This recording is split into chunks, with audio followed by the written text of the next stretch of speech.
IPS, 10th of April 2024, Sri Lanka, China, and India taking part in Indian Ocean geopolitics. Regrettably, Chinese hegemony and confident Chinese policymakers, particularly in China, have created a rivalry between China and India that neither should exist nor did historically. Deciphering the Machiavellian geostrategic goals of this intricate scheme is not too difficult. The majority of Chinese policymakers find it hard to believe that China, which aspires to rise so quickly that it can now provide an alternative social, economic, and political model for development and progress, has been used as a tool by a white European nation in the West. China aspires to be the country that rises from the ashes and is competing with the West on many social, technological, military, and economic fronts. The Belt and Road Initiative, the Global Development Initiative, the Asian Infrastructure Investment Bank, the BRICS Bank, and other initiatives led by China have presented a severe threat to the current global economic order, which is dominated by countries that abide by the rules, as opposed to China, which disobeys them all. The Belt and Road Initiative, BRI, has led to an investment debt trap of over $1 trillion in the region and beyond, creating a real debt trap for the growth of many nations and inspiring the hitherto dormant West to contribute constructively to those nations' development.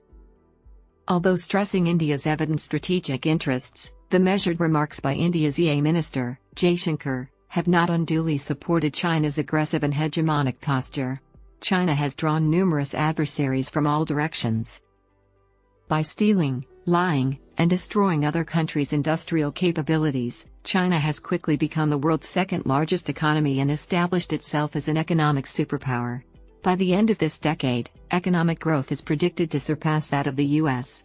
In addition to annoying tourists, it is the world's primary source of high debt and high-interest foreign investments. China is the most profitable multi-billion-dollar consumer market and the most significant source in the global supply chain. This is severely impairing the industrial capacity of Western nations, leading to detrimental attempts at delinking those nations that were so accustomed to international trade. China has made incredible technological advancements. On the other hand, China has made it clear that it wants to control and shape the lives of others and its trading partners and force its political and economic system on them. Quite the reverse, it has continuously stated that it aspires to a shared, Chinese-driven future and uneven prosperity under Chinese dominance. India and China rely excessively on Indian Ocean maritime routes to fulfill their energy transportation demands. Both parties should take the necessary precautions to keep competitiveness from spiraling out of control and turning into confrontations of uncontrollable proportions with a belligerent China. China has already conquered numerous countries and demonstrated a desire to create bases and seize territory in the Indian Ocean region.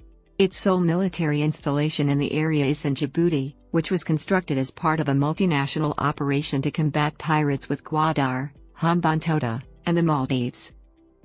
Given its historical experience, the West, which has dominated the region since 1500 AD, prefers to attribute comparable motivations to China. A more thorough explanation is necessary for the Hambantota crisis, which has slipped into Western narratives. Though it was intended to restrict the then-dominant superpower rivalry in the Indian Ocean, Sri Lanka's effort to create an Indian Ocean zone of peace in the 1970s may resurface in relevance in the modern era. The Maldivian issue can be best understood via a Chinese perspective, where it is reduced to an exercise of China-Indian rivalry over power in the region. China has emphasized the significance of the internal Islamic political imperatives and the consequent political constraints on the Maldivian government. It is a known truth that Chinese businesses have been actively involved in the Maldives' infrastructure development for a while, but the quality of their work has suffered. The official response from India to the Maldivian measures has been measured. China and the Maldives signed several bilateral agreements, and the Maldives happily welcomed a ship visit by a Chinese research vessel that had been refused entry to Sri Lankan ports because of Indian pressure. Some critics contend that Chinese investments in Sri Lanka are and were a massive debt trap, contributing to the country's devastation and being part of China's bigger geopolitical goal of increasing its influence in the region. To see this statement's fundamental shallowness, it must be stripped of its polemical exterior. First of all, It is primarily brought up by pundits from nations that had conveniently ignored their continuous atrocities while rapaciously exploiting large portions of the non-white world through colonization and conquest for centuries and ongoing economic dominance. Sri Lanka stupidly accepted China's Belt and Road Initiative, BRI, at the highest levels despite the country's dire need for development funding. It hasn't attempted to keep anyone else out of our development process. China is lying when it says that we are neutral and not aligned.